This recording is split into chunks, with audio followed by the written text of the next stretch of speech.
düşünmürəm ki, yəni mən daha çox bilikliyəm deyin, Məmməd müəllim oldum.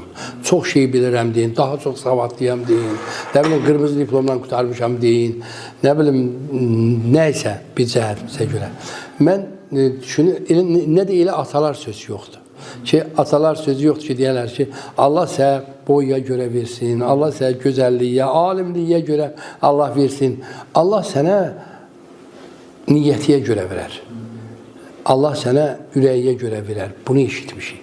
Yəni, biz heç vaxt düşünməmişik ki, biz filan kəs olaq. Yaxud ölkədə tanınan ən böyük şirkətlərlə müqayisə. Biz həmişə özümüz olmaq istəmişik. Və bir də bir şey də çox qiymətlidir mənim üçün ki, biz həm də həmişə düşünmüşük, bir tikə halal çörəyimiz olsun. Atalar deyir ki, halal incilər, amma üzülməz. Ona görə də bizim elə bir hədəfimiz olmayıb. Amma indi biz böyük şirkət olandan sonra əlbəttə ki, hədəfsiz, plansız böyümək mümkün deyil.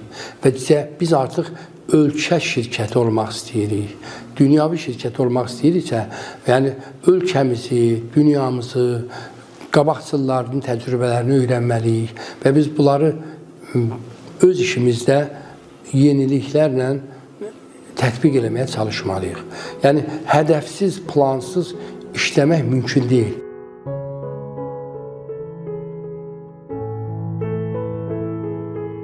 Yadımdadır, mənim bir ortancıl qardaşım var, Hacı Məsim. Bir 10 il olar bundan qabaq bir dəfə bizim bir inşaat mağazımız var, onun qarşısında söhbət eləyəndə mənə bir 5-10 dəqiqə qulaq asdı. Mən bunu eləyəcəm, bunu düzəldəcəm, buradan bunu sökəcəm, orada bunu dikəcəm. Burada nəsə planlarımla danışdım da, bir qısaca desək. Mənə biraz qulaq asandan sonra qayıtdı, dedi ki, sən neçə il yaşamaq istəyirsən? Yəni, o inanmadı ki, mən bunları eləyə bilərəm. Amma əlbəttə ki, çox keçmədi ki, heç 10 il də keçmədi, 3 il, 5 il keçdi. O dediklərimdən də çoxunu elədim. Və ondan sonra bir neçə il bundan qabaq təsadüfən yenə də həmin qardaşımla belə bir söhbət elədik. Mən danışdım yenə də belə elə filan bəhman. Həm idarə heyətinin üzvü, həm qardaşımdır, müəyyən fikirləri ondan istəyirəm alam da, onun da münasibətini. Həm də mən arzu istəklərimi bölüşürəm də bu cürə. Onunla da, bacımla da, qardaşımla da, idarə heyət üzvlərindən də. Mənə qayıt dedi ki, sən bilirsən, mən danışdım yenə də, bunu eləyəcəm. Sən bilirsən, sənə nə qədər pul lazımdır.